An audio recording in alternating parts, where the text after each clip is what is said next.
नमस्कार विद्यार्थियों। इसमें कुछ पिछले वीडियो में कुछ अलंकार बच गए थे, वो अभी इस वीडियो में हम पढ़ेंगे। उपमा अलंकार, उत्प्रेक्षा अलंकार, विरोधाभास, मानवीकरण और भ्रांतिमान। आइए शुरू करते हैं। सबसे पहला अलंकार है उपमा अलंकार। उपमा अलंकार जहाँ गुण, धर्म या क्रिया के आधार पर उपमेय की तुलना उपमान से की जाती है वहाँ उपमा अलंकार होता है। जैसे उदाहरण है हरिपद कोमल कमल से। यहाँ पर जो हरिपद है ये उपमेय है, कमल जो है उपमान है, कोमल जो है साधारण धर्म है और से है जो वाचक शब्द है। तो यहाँ पर हरिपद की तुलना जो है कमल से की जा रही है और हरिपद और कमल दोनों ही कोमल है, तो यहाँ पर उपमा अलंकार होगा। उपमा के चार अंग होते हैं। उपमा के चार अंग होते हैं। पहला है उपमेय, जो वर्णन का विषय हो या जिसकी तुलना की जाए या वर्णित वस्तु, इनको उपमेय कहा जाता है।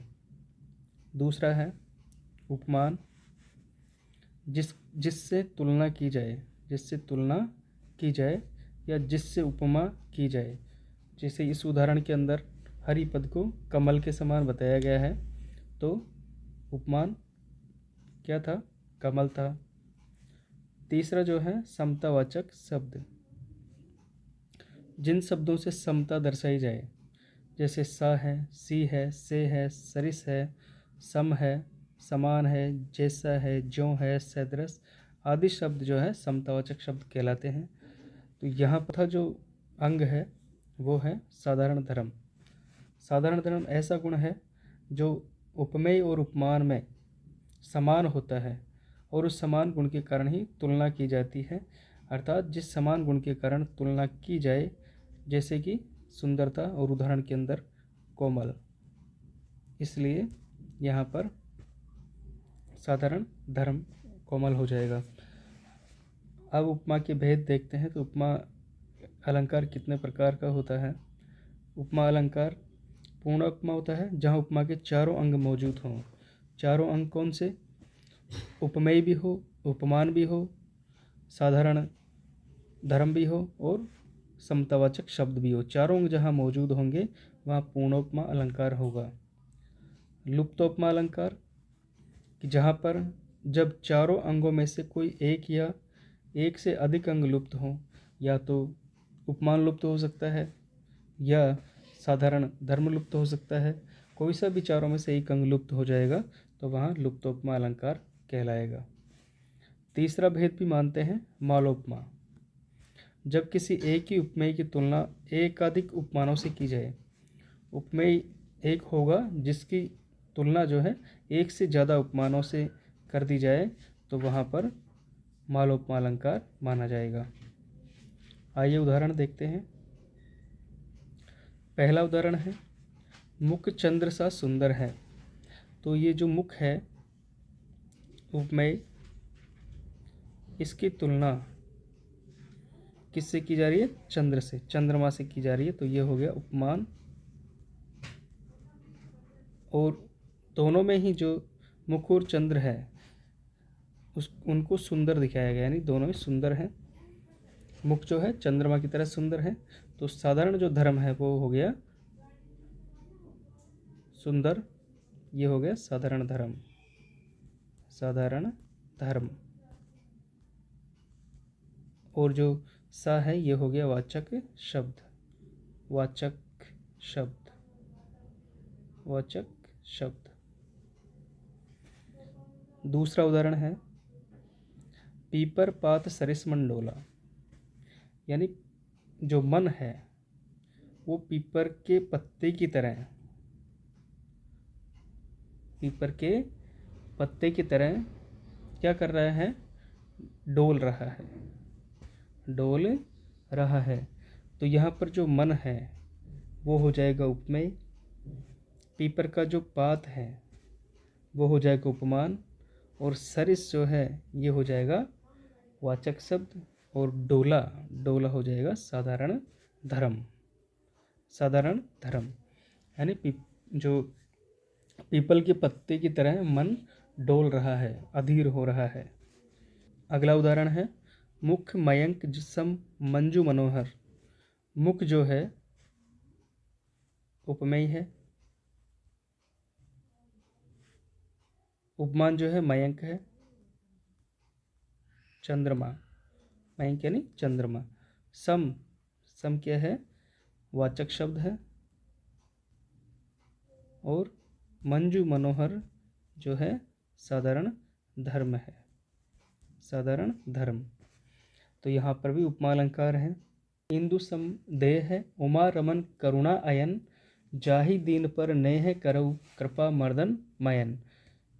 तो यहाँ पर जो है कहा गया है कि जिनका कुंद के पुष्प और चंद्रमा के समान शरीर है, जो पार्वती जी के प्रियतम और दया के धाम हैं, और जिनका दीनों पर स्नेह है, वे कामदेव का मर्दन करने वाले शंकर जी मुझ पर कृपा करें।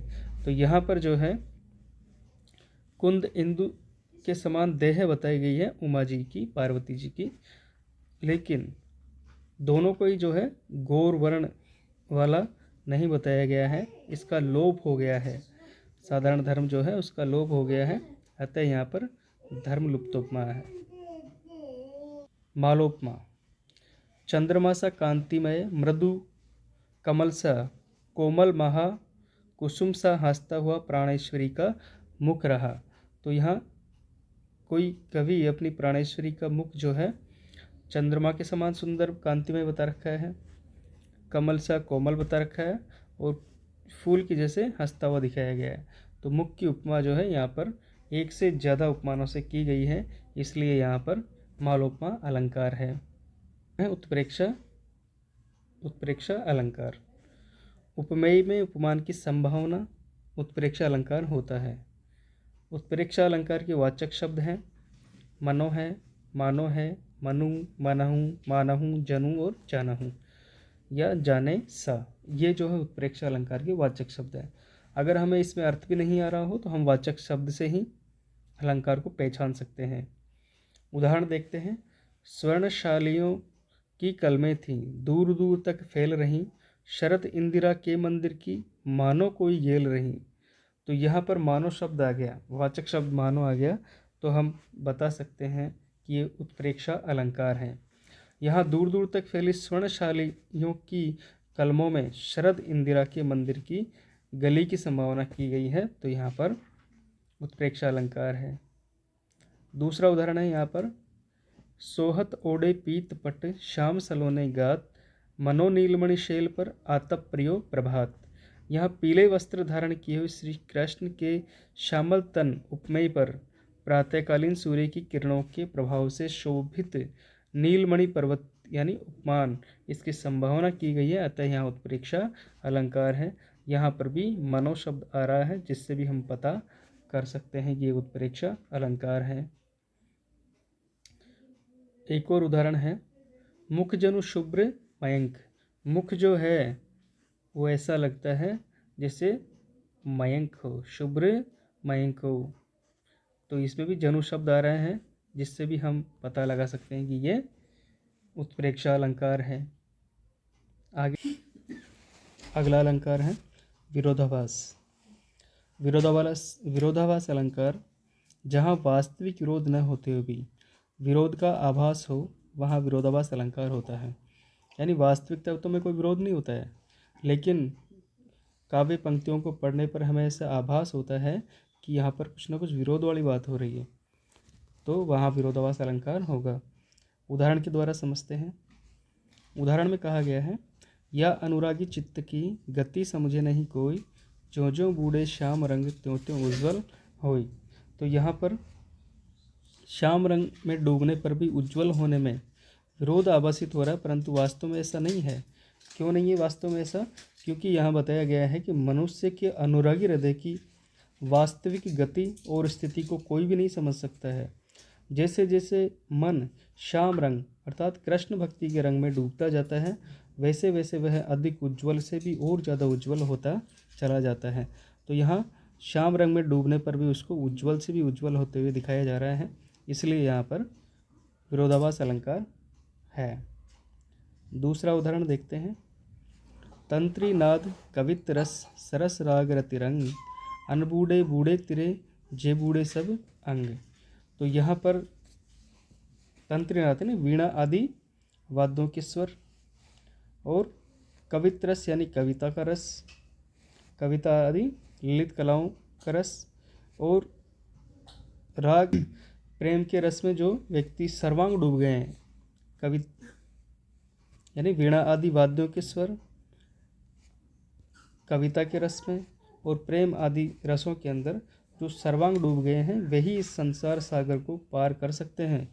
जो इनमें डूब नहीं सके, अर्थात वे इस भव सिंधु में ही फंस कर रह जाते हैं, अर्थात संसार का संतरण नहीं कर पाते हैं। कवि का तात्पर्य है कि तंत्री नाद इत्यादि ऐसे पदार्थ हैं जिनमें बिना पूर्ण रीति से प्रविष्ट हुए कोई भी आनंद नहीं मिल पाता है। यदि इनमें पढ़ना हो तो पूर्णतः पढ़ो, यदि पूरी तरह नहीं पढ़ सकते हो तो इनसे सर्वथा दूर ही, उचित दूरी बनाकर रखनी चाहिए। मानवीकरण अलंकार। जहाँ जड़ वस्तुओं या प्रकृति पर मानवीय चेष्टाओं का आरोप किया जाता है, वहाँ मानवीकरण अलंकार होता है। अर्थात हम कह सकते हैं कि जहाँ अमानव प्रकृति, पशु पक्षी, पेड़ पौधे, निर्जीव पदार्थ में मानवीय चेष्टाओं का आरोप किया जाता है, वहाँ मानवीकरण अलंकार होता है। मानवीय चेष्टाएं यानी मानवीय क्रियाएं, जो भी मानवीय क्रियाएं अगर हम प्रकृति के ऊपर, पशु पक्षियों के ऊपर, पेड़ पौधों के ऊपर, निर्जीव पदार्थों के ऊपर, उनको मानवीय क्रियाएं करते हुए अगर दिखा देंगे काव्य के अंदर, तो वहाँ मानवीकरण अलंकार हो जाएगा। उदाहरण देखते हैं। फूल हंसे कलियां मुस्काई। फूल पेड़ पौधे हैं लेकिन उनको हंसते हुए, कलियां भी पेड़ पौधे हैं लेकिन उनको भी मुस्कुराते हुए यहाँ वर्णन किया गया है, तो यहाँ पर भी मानवीकरण अलंकार होगा। उसी प्रकार जगी वनस्पतियाँ अलसाई, मुख धोती शीतल जल से। वनस्पतियों को जगते हुए और आलस्य लेते हुए और मुख धोते हुए यहाँ पर चित्रित किया गया है, तो यहाँ पर भी मानवीकरण अलंकार है। दूसरा उदाहरण है। सिंधु सेज पर धरा वधु, अब तनिक संकुचित बैठी सी, प्रलय निशा की हलचल स्मृति में मान किए सी ऐठी सी। तो यहाँ पृथ्वी पर जो है वधु के रूप, गुण और कार्यों का आरोप किया गया है, इसलिए यहाँ पर भी मानवीकरण अलंकार है। अगला अलंकार है भ्रांतिमान। जहाँ सादृश्य के कारण उपमेय को भ्रम या धोखे से, या तो भ्रम से या धोखे से उपमान समझ लेना ही भ्रांतिमान अलंकार है। उपमेय को क्या समझ रहे हैं? उपमेय को उपमान, भ्रम या धोखे से। जैसे यहाँ उदाहरण दिया गया है। नाक का मोती अधर की कांति से, बीज दाड़िम का समझकर भ्रांति से, देख कर सहसा सुख हुआ मौन है, सोचता है अन्य सुखी है कौन है। तो यहाँ पर जो है नाक में तोते का, नाक में तो किसका? तोते का, और दंत पंक्ति में अनार का, दंत पंक्ति में अनार का, अनार के दाने का। नाक में तो तोते का और दंत पंक्ति में अनार के दाने का भ्रम हुआ है, अतः यहाँ पर भ्रांतिमान अलंकार है। एक और उदाहरण है। पाई महावर देन को नाइन बैठी आए, फिरी फिरी जानी महावरी एडी नींदत जाए। यहाँ नाइन को नायिका की एडी की लालिमा के कारण महावरी यानी मेहंदी लगी होने का भ्रम हो गया है, इसलिए यहाँ पर भ्रांतिमान अलंकार है।